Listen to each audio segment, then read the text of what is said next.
So I said I wasn't going to do any more videos. What you're looking at right now is the USS Nimitz, one of the world's largest warships from America, is set to anchor in the port of Kingston from June 1 to June 5. So starting Monday, they will be here. For those of you who don't know, these men are not here for fun. They are here because 90 miles from us, our neighbor, which is Cuba, who we just terminated a contract with the doctors and nurses who have been here for more than 50 years on a 50-year program. And of course, we know that the program was barbaric in terms of the salary payout, but the service that we got, we cannot pay them for the service that they gave to more than 9 million Jamaicans. 9 million Jamaicans benefited over the last 50 years from Cuba, the Cuba medical program. Yeah? And we lift our hands and our hearts to them. A lot of people can see, a lot of people can walk, and a lot of lives were saved. And for that, we're forever grateful. In terms of the relationship between Cuba and America, we have no dealings in that. We don't have no dealings with that.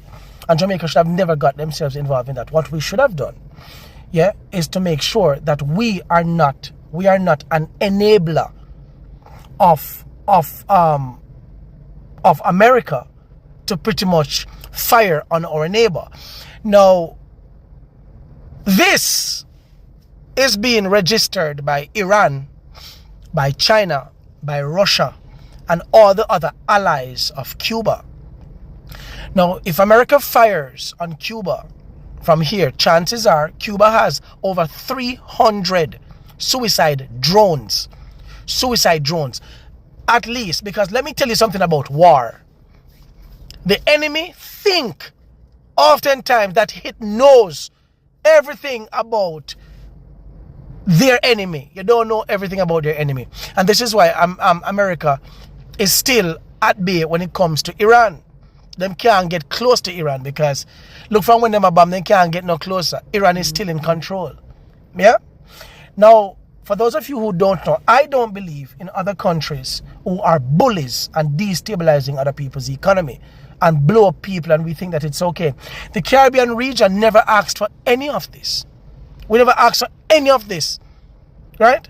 Now, America have all these warships coming and a dock in a Jamaica harbor because the Andrew Owners-led administration have given the American government permission to be here to actually fire on our Caribbean brothers and sisters. Now, you know that if they fire from here, Cuba is going to fire back over here. Did you know what happened to Qatar and the UAE and Saudi Arabia? All the other countries in the region down by the Middle East right now that actually facilitated America, Iran fired on all of them.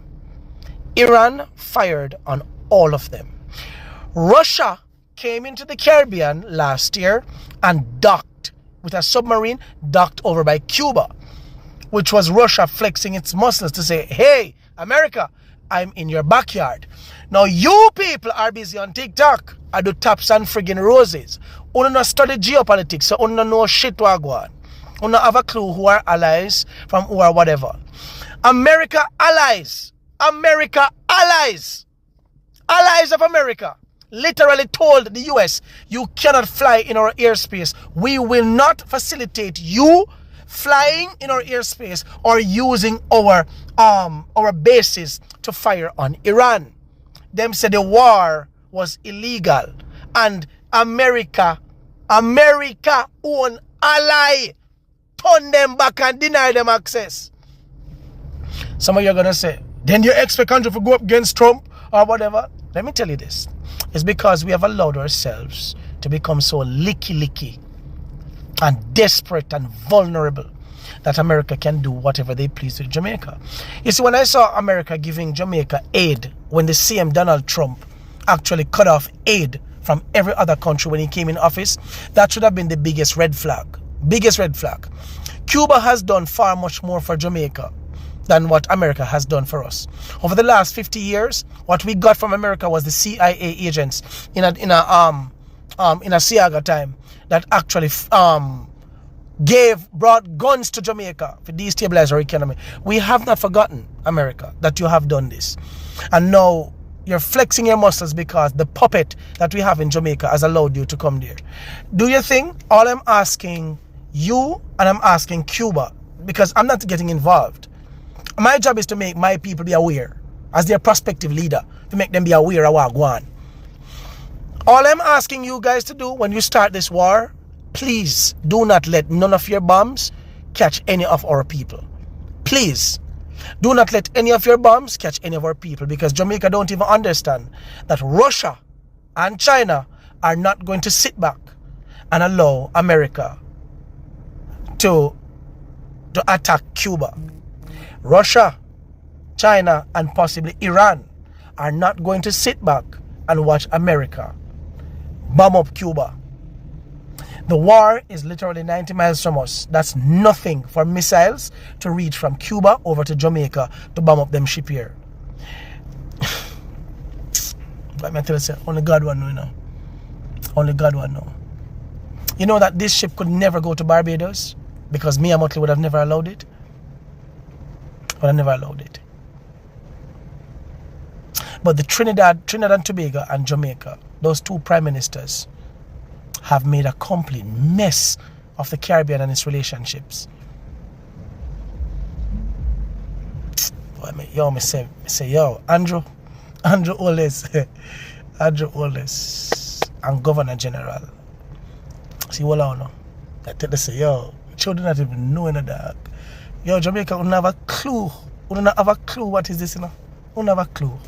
This is huge breaking news coming in. The U.S. military is preparing to invade Cuba. The United States is ramping up military presence near Cuba, with the aircraft carrier USS NIMITZ and its full strike group now positioned in the Caribbean. This isn't routine. Carrier strike groups bring fighter jets, missile systems, and rapid response forces, meaning this move signals serious military readiness, not just posturing. Watch this. John Ratcliffe was just in Havana last week, meeting with Cuban officials, including Raul's grandson.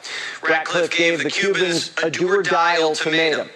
And Rubio is already celebrating Cuban Independence Day. He sent him a message offering the Cuban people an olive branch. In the U.S., we are ready to open a new chapter in the relationship between our people and our countries. And currently, the only thing standing in the way of a better future are those who control your country. What's coming next for Cuba? What we're going to see is a failing nation. You see that it's falling apart. They have no oil, they have no money. It's a failing nation, so I just can't tell you that. But we're there to help. For Cuba, already facing economic strain and energy shortages, the arrival of a U.S. carrier group adds another layer of uncertainty. For Washington, it sends a clear message. Military options are on the table. Make sure to follow for latest updates.